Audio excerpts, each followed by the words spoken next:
नारायणाय परिपूर्णगुणार्णवाय विश्वोदयस्थितिलयोन्नियतिप्रदाय ज्ञानप्रदाय विबुधासुरसौख्यदुःख सत्कारणाय वितताय नमो नमस्ते। अभ्रमं भङ्गरहितम् अजडं विमलं सदा आनन्दतीर्थमतुलं भजे तापत्रयापहम्। भवति यदनुभावादेडमूकोऽपि वाग्मी जडमतिरपि जन्तुर्जायते प्राज्ञमौलिः। सकलवचनचेतो देवता भारती सा मम वचसि निधत्तां सन्निधिं मानसे च। अस्मद्गुरुसमारम्भां टीकाकृत्पादमध्यगां श्रीमदाचार्यपर्यन्तां वन्दे गुरुपरम्परां। विद्यायां विबुधाचार्यं वेदज्ञानाब्धिचन्दिरं दुर्मतध्वान्तमार्ताण्डं सत्यध्यानमुनिं भजे। 50 सततं रामपूजकः श्रीसत्यप्रमोदगुरुराट् भासतां नो हृदम्बरे। बन्धुस्त्वं गुरुरिष्टदैवतमिति त्वत्पादपङ्कैरुहं प्राप्तं मां परिपालयेति सततं याचे निबद्धाञ्जलिः। चित्तं मद्गुणदोषचिन्तनविधौ नूनं मनाङ्मा कृताः श्रीसत्यात्मगुरो त्वदङ्घ्रियुगलं हित्वा न मे सद्गतिः।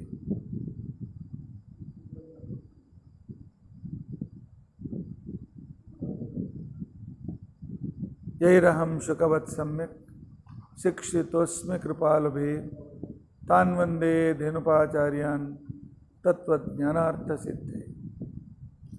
श्रीगुरुभ्यो नमः। हरिः ओम हरिः ओम हरिः ओम। स्वस्त्यस्तु अशेषतन्मङ्गलानि सन्तु। श्लोकैकश्रवणपठनमात्रेण वक्तुश्च श्रोतॄणां निखिलकलिकृतकल्मषापनोदनपटुतरे धर्माद्यखिलपुरुषार्थसाधने भूते अद्य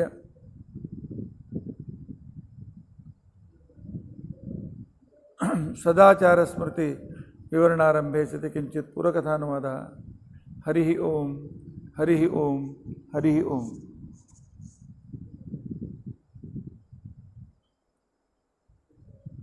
सदाचार स्मृति के संदर्भ में हम अभ्यंग स्नान तक आ चुके हैं। इसके बाद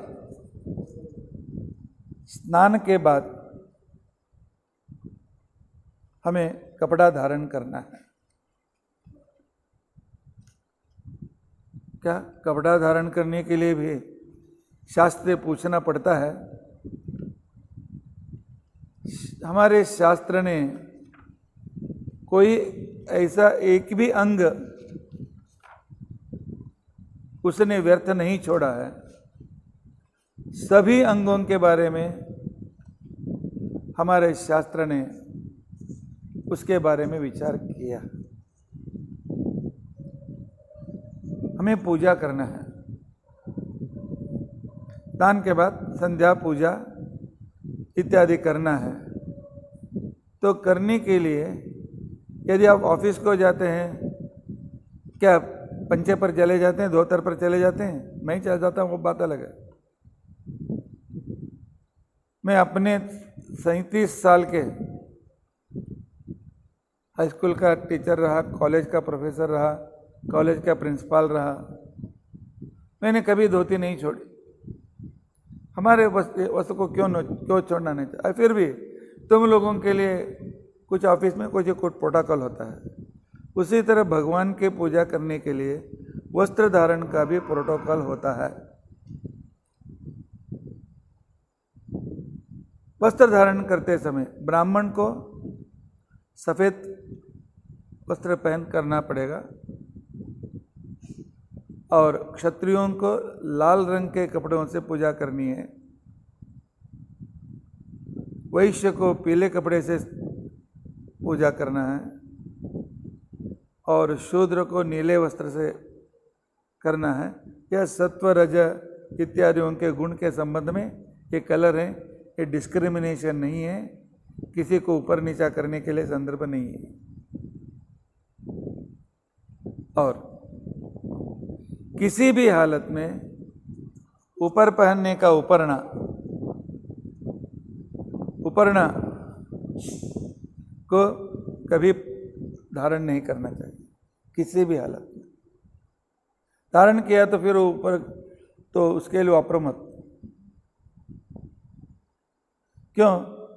नीचे किया हुआ कपड़ा सिर्फ नीचे के लिए वापरना चाहिए, उपरने के लिए कभी नहीं।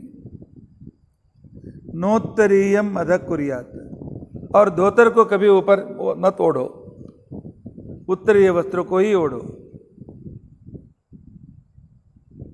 नीचे पहनने वाले धोतर ऊपर मत ओढ़ो, क्योंकि जहाँ पर सब देवताओं का वास है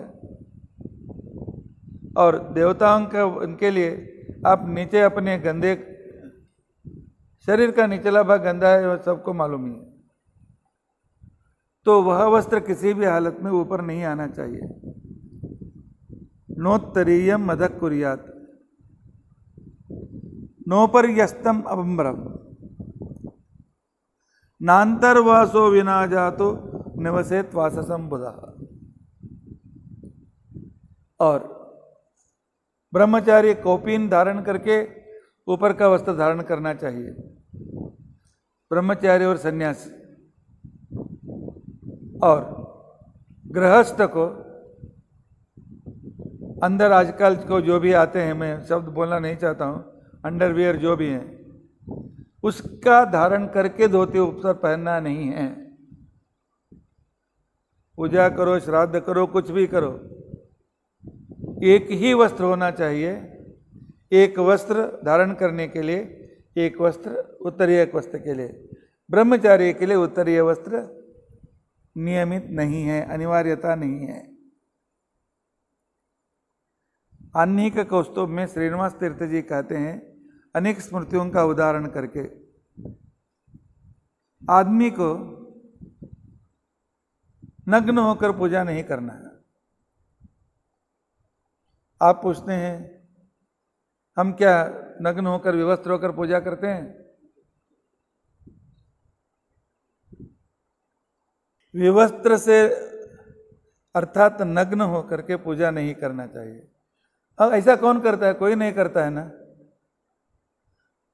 10 तरह की व्यवहार को नग्न ऐसा बोला गया है।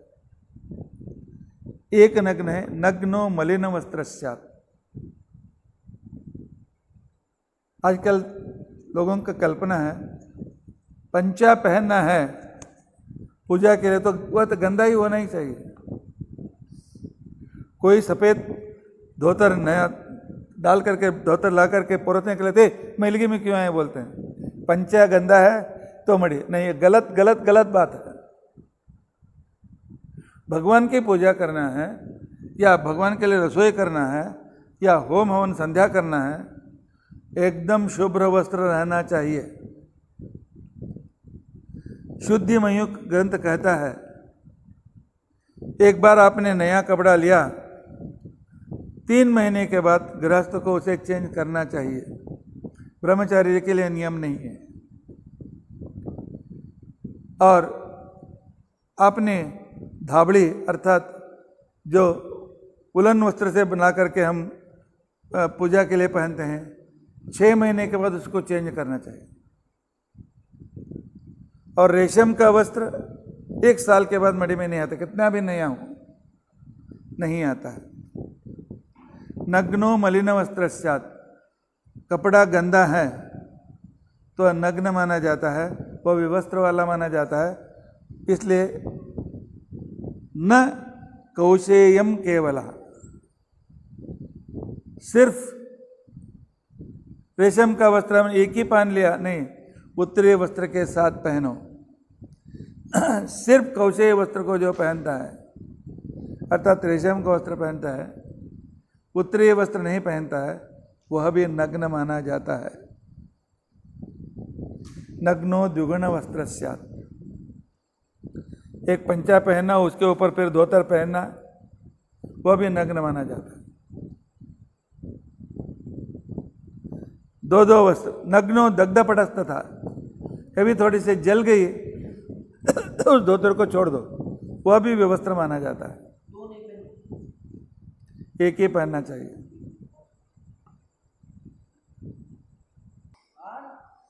नग्नो दग्धपटस्यात्, जला हुआ कपड़ा जो धारण करता है वह भी नग्न अर्थात विवस्त्र नागड़ा माना जाता है। नग्नश्च स्यूत वस्त्रस्यात्, पैंट पर, पायजाम पर, शर्ट पर काट करके जो सिया गया है उसको जो पहनता है वह नग्न माना जाता है, उस पर पूजा नहीं करनी चाहिए। आजकल फैशन आ चुका है, नहीं गलत है, यह स्मृति वचन है, मेरा वचन नहीं है। नग्नो गतित वस्त्र कहा, 2-3 कपड़ा जोड़ करके आज का फैशन जो है वह भी नग्न माना जाता है। अलग अलग कपड़ों को सिला करके एक ही बनाना वह भी है। नग्नश्च बहुवस्त्रस्यात्, और किसी किसी को 1, 2, 3, 4 पहनने का होता है, नहीं, 2 कपड़े से छोड़कर तीसरा कपड़ा एक्स्ट्रा हो गया वह नग्न माना जाता है। और जो व्यक्ति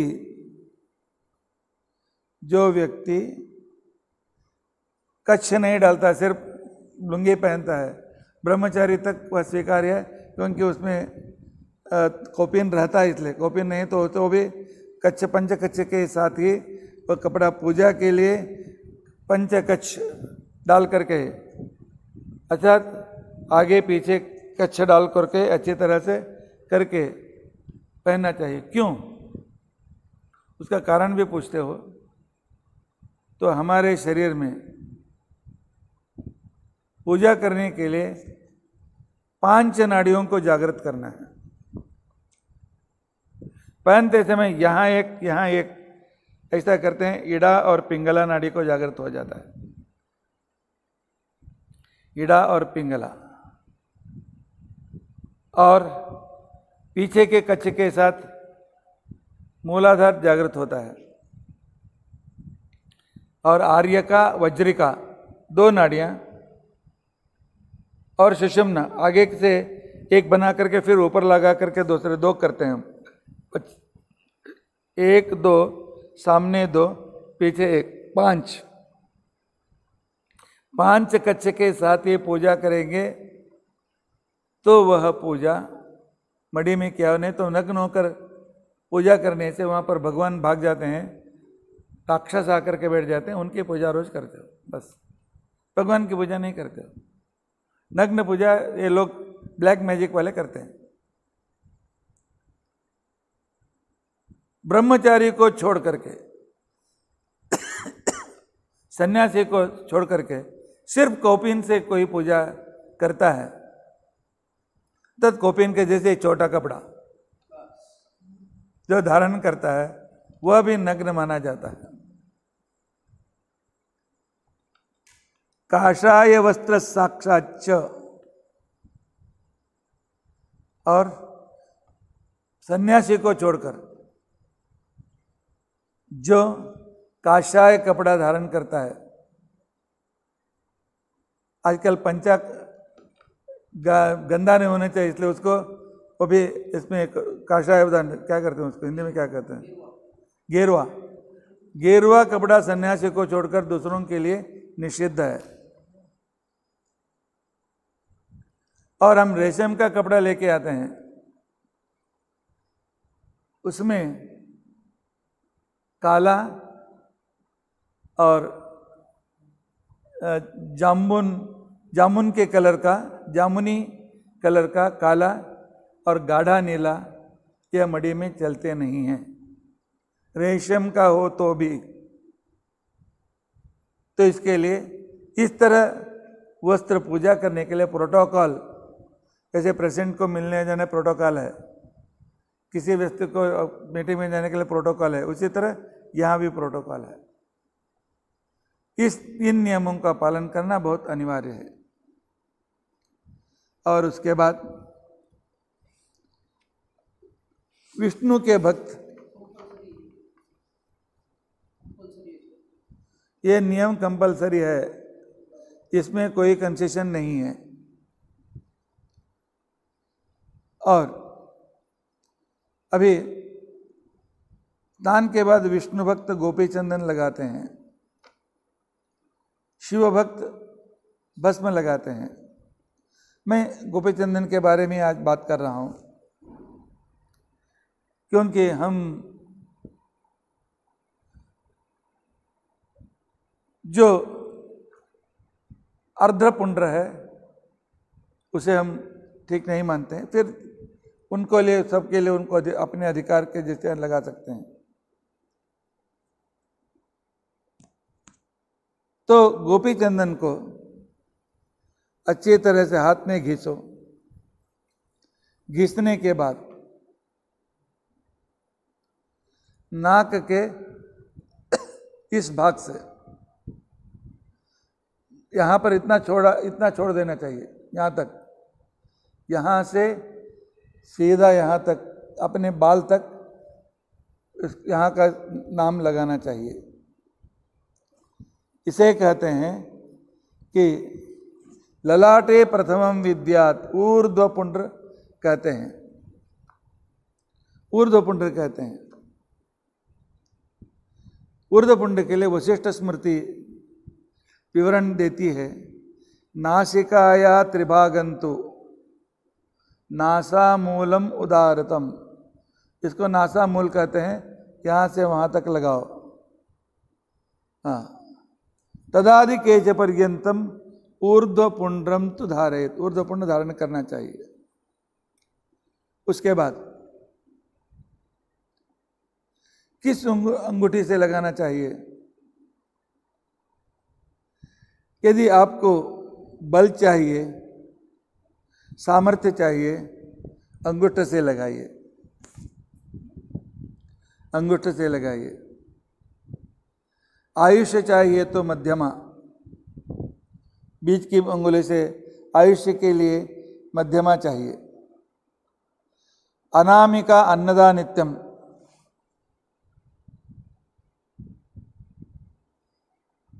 अनामिका, इसको अनामिका कहते हैं। चौथा, अनामिका से हम जब लगाते हैं तो उससे समृद्ध खाना मिलता है, अन्नदा नित्यम। और तर्जनी से लगाते हैं, यह मोक्षदा, भगवान का अनुग्रह और मोक्ष के लिए यह अत्यंत श्रेष्ठ है। ब्रह्मांड पुराण में यह कहा जाता है। भरद्वाज संहिता भी इसी तरह करता है। अंगुष्ठ और तर्जनी, अंगुष्ठ का अभ्यान में और तर्जनी अभ्यान में, ये दोनों हैं, उससे लगाना अत्यंत श्रेष्ठ है। मध्यमा पशुपुत्र आदि ऐश्वर्य, सब कुछ समाज ऐश्वर्य और आयुष्य देता है। और कनिष्ठिका से लगाएंगे तो, पहले उसमें श्लोक में नहीं आता है, तो कनिष्ठिका वश्यम, किसी को वश में करना है कनिष्ठिका से लगाओ। इस तरह भरद्वाज संहिता का विवरण है। हाँ, अंगुष्ठ से लगाएंगे तो पुष्टिद प्रोक्ता, पुष्टि तुष्टि प्राप्त होता है। अंगुष्ठ शारीरिक मानसिक जो भी बल है वह। और ऊर्ध्वपुंड्र किस क्रम से लगाना चाहिए? ऐसे लगाया, किस ऐसा क्या, पैसा ऐसा नहीं। और क्यों लगाना चाहिए? ऊर्ध्वपुंड्र लगाने की जरूरत क्या है? साइंस की दृष्टि से आपको मैं बताना चाहते हैं तो यह एक रेखी का विधान है। हमारे शरीर के प्रमुख अंग कौन सा है? प्रमुख अंग है तो हमारे शरीर के नाभि से स्पाइनल कॉर्ड जो शुरू होता है वह प्रमुख अंग है। इसके लिए बीच का नाम लगाना चाहिए। और बाजू में किडनी और लिवर है बाजू का, उसको एक्टिव करने के लिए बाजू लगाना चाहिए। हार्ट और लंग्स के लिए बीच का यह लगाना चाहिए। लंग्स के लिए यहाँ भी एक नाम हमको लगाना है। और दूसरे हार्ट के लिए जो धमनियाँ हैं हमारे भुजा से शुरू होते हैं, भुजा की ओर से, तो इसके लिए भुजा को लगाने से वह धमनियाँ ठीक होती हैं। उसके बाद यहाँ, यहाँ, यहाँ, यहाँ। वज्रिका, इगड़ा, पिंगला, वज्रिका और दो चार याद नहीं यार, ठीक है, अर्यका। 4 नाड़ियों के जागृत करने के लिए यहाँ लगाना है और उसके साथ यहाँ भी लगाना है। ब्रह्मरंध्र तक के लिए 4 अंगुल का गोपी चंदन यहाँ लगाना है ब्रह्मरंध्र की जागृति के लिए। सिर के ऊपर भी लगाना है। ग्राफ है तो अंदर तक नहीं जाता है, इसके लिए कम बाल रखना चाहिए। और यह विज्ञान की दृष्टि से है और आध्यात्मिक दृष्टि से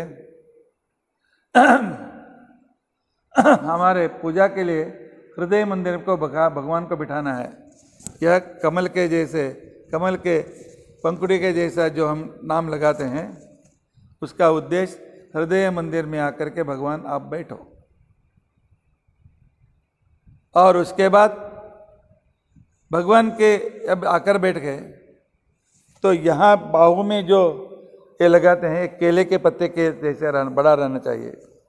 अर्थात इस यह मंटप होगा, हमारा शरीर मंटप हो गया। इस मंटप में यहाँ केले का पत्ता हमने रख दिया। उसके बाद यहाँ जो लगाते हैं तो केवड़े के पत्ते के जैसा हो गया। लेफ्ट में नहीं लगाते हैं, क्यों?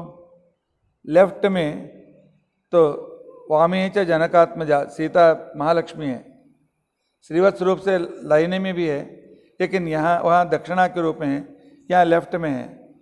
और केवड़ा इसके लिए लक्ष्मी के लिए निषिद्ध है। और बाद में यहाँ जो लगाते हैं 3 दिया लगाते हैं, यह दीप की आकृति से होनी चाहिए।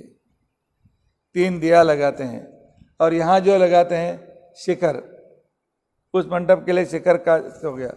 अर्थात हमारे शरीर में रहने वाले भगवान की संरक्षा के लिए, भगवान की पूजा का यह मंडप का अलंकार हुआ।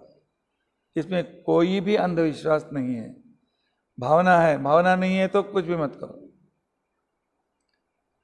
एक हमारे इम्पोर्टेंट जो ऑर्गन्स है उसकी रक्षा, उनको एक्टिव करना, और उसके लगाते समय जो जहाँ पर स्पर्श करते हैं यह रेखी के जैसे होकर के हमारे प्राणिक हीलिंग के जैसे हो जाएगा। इसके लिए इसे लगाना चाहिए। तो कैसे लगाना चाहिए, किस नंबर से लगाना चाहिए, किस नंबर से लगाना चाहिए? क्रम से लगाना, क्रम याद रखो अच्छी तरह से। ललाटे प्रथमम विद्यात्, नारद पुराण में, नारद श्रुति में यह वचन है, पहले भाल पर लगाना चाहिए। ललाटे प्रथमम विद्यात्।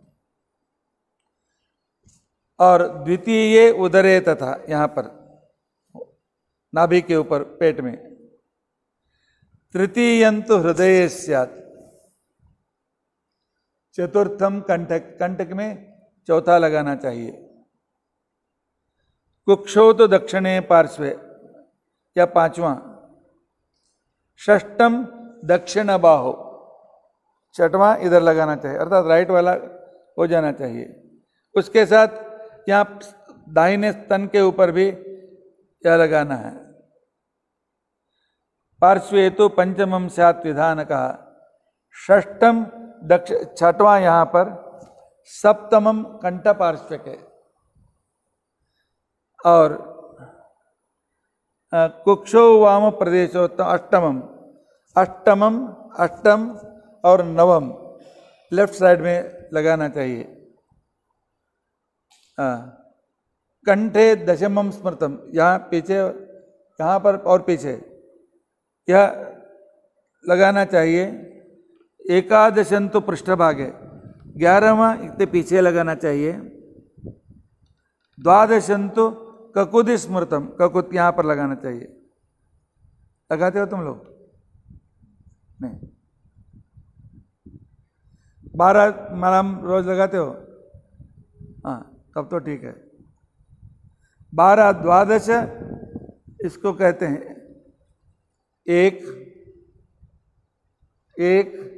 2 3, 4, 5 और 6, 7, 8, 9, 10, 11, 12 और 13वां भी 14 भी है तो यहाँ पर लगाना चाहिए। यहाँ लगाने का उद्देश्य वहाँ पर श्रीवत्स है, इसके लिए वहाँ पर लगाना चाहिए। ये तो छोटा भी लगाए तो भी चलेगा, इतना लगा सकते हैं, क्योंकि श्रीवत्स महालक्ष्मी का आवास स्थान दिखाने के लिए। श्रीवत्सम दक्षिणो रस के विन्यसेत पद्ममेव च ब्रह्मांड पुराण कहता है। और गप्पा मारते हुए, किसके साथ गप्पा मारते हुए लगाना चाहिए? आज उधर जाना था, वो करने का, ये करना था, वो काम करो रे, जल्दी ये करो, वो करो, नहीं। केशवाय नमः, नारायणाय नमः। 12 नाम शुक्ल पक्ष में, कृष्ण पक्ष में संकर्षणाय नमः, पुरुषोत्तम संकर्षणाय नमः, पुरुषोत्तमाय नमः, अधोक्षजाय नमः, इन नामों से लगाना चाहिए। गोपी चंदन लगाते समय आपको यह श्लोक बताना है, यह अनिवार्य है, याद रखिए। इसके बिना आप संध्या करेंगे, इसके बिना आप पूजा करेंगे, इसके बाद जो भी करेंगे वह व्यर्थ है। गोपी चंदन की प्रार्थना करना चाहिए। ये गोपी चंदन क्या है? भगवान का नाम था गोपी, तो वह जो अपना गंध लगाते थे सब लोग, तो जिस सरोवर में स्नान करता था वह गंध उतर करके भगवान के वहाँ की सब पूरी की पूरी मिट्टी गंध के जैसे पीली हो गई है। तो आजकल भी उसे कहते हैं गोपी सरोवर। हम जब वहाँ जाते हैं द्वारका में नहीं, हाँ, जहाँ पर गोपियों के साथ भगवान कृष्ण स्नान करते थे, कृष्ण स्नान करने का तो जगह है गोपी सरोवर, वह भी द्वारका से नज़दीक में ही है। और वहाँ से जो मिट्टी लाते हैं उसे गोपी चंदन कहते हैं। गोपी चंदन पापघ्नम विष्णु देह समुद्भव चक्रांकित नमस्तेस्तु धारणान मुक्तिदो भव। आप भगवान के शरीर से निकले हुए निर्माल्य हैं। विष्णु देह समुद्भव, भगवान के देह से तुम उत्पन्न हुए हो, ऐसे तुम्हें, और चक्र आदि मुद्रा आपको नमस्कार। पद्म पुराण कहता है दशांगुल प्रमाणंतु, 10 अंगुल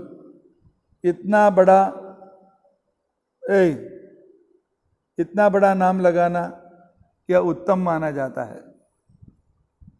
9 अंगुल मध्यम, 8 अंगुल अधम, उससे भी छोटा अधमाधम।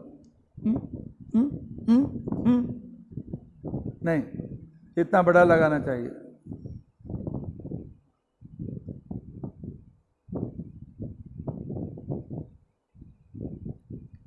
लेकिन पद्म पुराण भी कहता है कि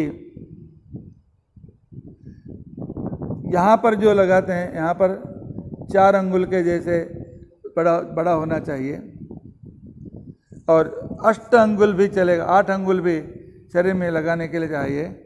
ललाटे दंडाकार होना चाहिए, और छाती पर पद्म के कमल के पंखुड़ी के जैसा होना चाहिए। और यहाँ वेणुपत्राकृति, बांस के पत्ते जैसे बड़े होते हैं, यहाँ से लेकर यहाँ लगाना चाहिए पूरा।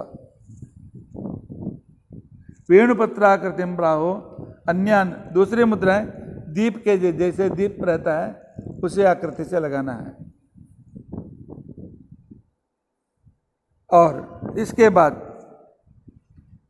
यहाँ जो लगाते हैं, लगाने को ऐसे ही नहीं छोड़ना चाहिए, इसे नहीं छोड़ना चाहिए, बीच में थोड़ा उसको छिद्र करना चाहिए। लगाने के बाद बीच में उसको छिद्र करना चाहिए, क्योंकि वहाँ पर हमें अंगारक्षते लगाने का है, इसलिए। ऊर्ध्वपुंड्रम द्विजः कुर्यात् दंडाकारम सुशोभनम, मध्य छिद्रम, बीच में इतना लंबा जो ये साइनस है जहाँ पर हम अंगारक्षते लगाने वाले हैं, इस जगह पर गोपी चंदन को लगाने के बाद उसका थोड़ा अलग अलग रहना चाहिए, बीच में भोग के जैसे रहना चाहिए। स्कंद पुराण, ब्रह्मांड पुराण, मरीच पुराण, अत्रि पुराण सभी कहते हैं कि यह जो ललाट में लगाते हैं छिद्र के साथ रहना चाहिए। मरीच स्मृति कहती है अच्छिद्रम ऊर्ध्वपुंड्रम, तो बिना छिद्र किए हुए, अर्थात 1 सेंटीमीटर की इतनी जगह तो बीच में गोपीचंद में छिद्र हम नहीं करेंगे, तो तेने विवित सम्यक, उसने गोपीचंदन धारण नहीं किया है, कुत्ते के पैर को अपने बाल पर लगाया है, छिद्र नहीं किया, तो तेनेव विधृत सम्यक शून पादो न संशया। शून मतलब कुत्ते, कुत्ते के पैर को लगाया ऐसा रहता है, अर्थात छिद्र करना जरूरी है। इतना ही नहीं, हरित स्मृति कहती है जो छिद्र नहीं करता है कल्प कोटि सहस्राणाम, 1000 वर्ष उसको नरक में जाना पड़ेगा। उसके बदले नहीं लगाने अच्छा है ना, इतना सब नियम परिपालन करते हुए बैठेंगे तो नहीं लगाएंगे तो शाश्वत अंधतम को जाना पड़ेगा। गरुड़ पुराण कहता है सयाति नरकम धोरम सगच्छेत विष्णु मंदिरम, वह कभी भी मोक्ष को प्राप्त नहीं करता है, वह हमेशा नरक में ही पड़ा रहता है जो छिद्र नहीं करता है। तो इसके बाद हमें मुद्रा लगाना है। ये लगाते लगाते आप थक गए, मुझे मालूम है, इसको अच्छी तरह से प्रैक्टिस कर लो। मुद्रा कहाँ पर कितना और मुद्रा कितना बड़ा होना चाहिए, तो इसके बारे में हम कल चिंतन करने की कोशिश करेंगे। श्री कृष्णार्पणमस्तु।